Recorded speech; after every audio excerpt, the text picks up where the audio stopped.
Ladies and gentlemen, are you ready? Shalom, shalom. This is Healing Center and Mission for All Nations. Unazungumza na mwenyekiti wa vijana kanisa la Healing Center.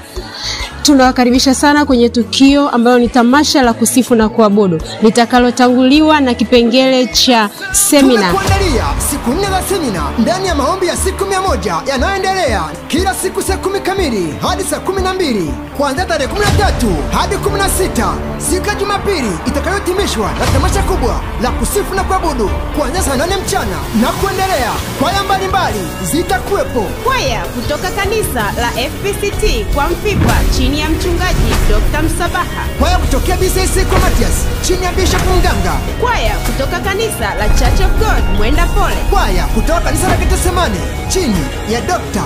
Bishop George. Na kwaya machachari toka kwa Matias chini ya mchungaji John Luko.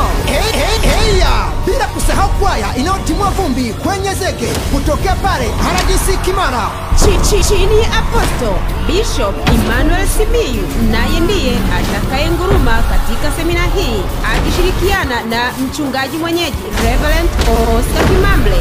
Ni hapa katika kanisa la Healing Center Tanita. Kwaya hizi zote zitaongozwa na kwaya wenyeji toka pale kanisa la Healing Center and Mission for All Nations.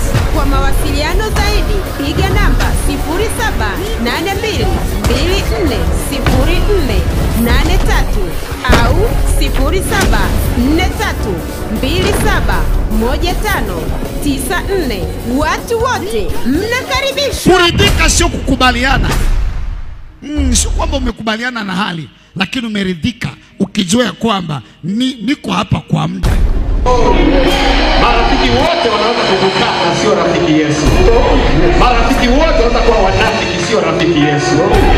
Marafiki wote wana ahadi za uongo, sio rafiki Yesu. Marafiki wote wanaweza kukukimbia wakati wa taabu, sio